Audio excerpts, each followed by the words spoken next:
Kumustahin din natin ang ating mga pananim sa paso mga idol. Isa sa mga stress reliever ko dito sa abroad. Nasa Brunei tayo. Binabawasan ko ng potato tops ang ating mga pananim na talong dahil mayroong mga napag-iwanan. So I prefer na mag-stick tayo sa isa lang para concentrate ang vitamina papunta dun sa gusto nating pananim. This time sa kanila naman ang oras ko. Update ng ating eggplant mga idol, mahaba ang bunga nito, parang ganun. So hindi maiwasan na namamatayan tayo. Tinitira nila yung trunk at mamatay. Sa pag-aalaga meron talaga yung naiiwanan na pag-iiwanan. Ayan, tulad yan, nagtatanim pa tayo ng sweet potato para may tinatalbusan tayo, pero ang consequences niyan is yung vitamina. Nadi-divide yung vitamina. Tingnan nyo, tinanggal natin ito dahil napag-iwanan. Tingnan nyo itong walang kasabay, ang lalago nila. Ito wala rin kasabay. Ayan, ang lalago nila. Lalo na yung isa yung nagsusulo. So ito, medyo tinanggalan din natin. Yan. Nag-grow din, natakpan din itong isa. And then ere pa dalawa. So yun ang pinaka blooming. So ito yung kalaban ko dahil wala tayo, hindi tayo nag-spray, namamatayan tayo ng mga sanga. Tinitira na kasi na yung mga trunk. May tumitira sa mga trunk, ganyan, tapos mamamatay. At ang payo na lang natin dahil di naman tayo ganong nakatutok dito. So kapag ganito may mga napag-iwanan, pwede tayong maglagay ng abono.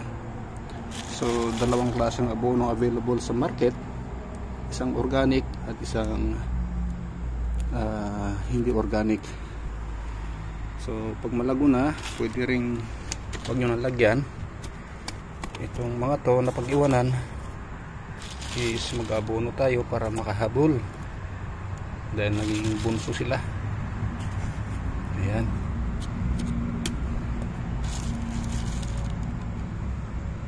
So mas maganda talaga focus lang tayo sa isang tinatanim natin, huwag yung paiba-iba.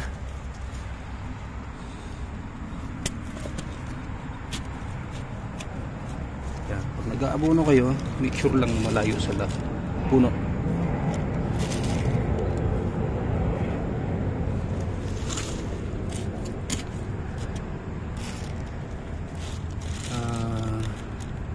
Ginagawa pala natin ito mga idol para ma-inspired naman yung nanonood sa atin na hindi lang puro vlogging ang alam natin. Gumagawa tayo ng content about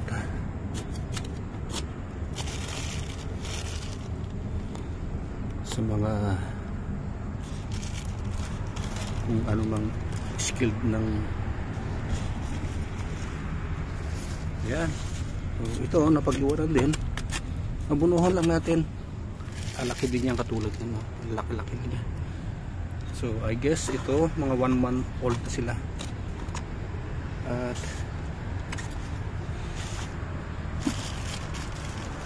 yan. So ito ang isa sa mga kalaban ko rito. So pag ganyan, pwede tayong mag-mix ng vinegar, baking soda at asin. At yan ang gagawin natin pang-spray. So, ngayon di ko kasi naasikaso mga idol, sobrang busy tayo at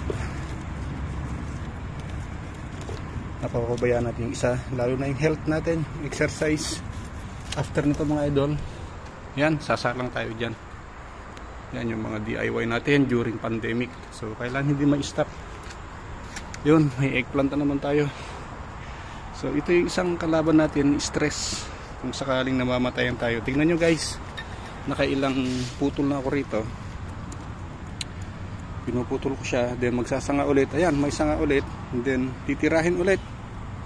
Ito, pinutol ko na rin. Yan yung dating original. Yan, nagsanga, pinatay. Ito, may bunga, namatay na rin. Ito, I guess ito yung mga tumitira. Saan na? Yan. Mga green na yan. So, no choice tayo kundi tabasin at tignan natin kung muling tutubo.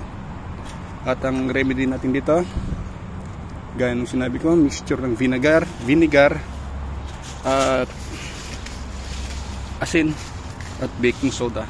At yun ang i-spray natin. Tignan nyo guys, so, yeah.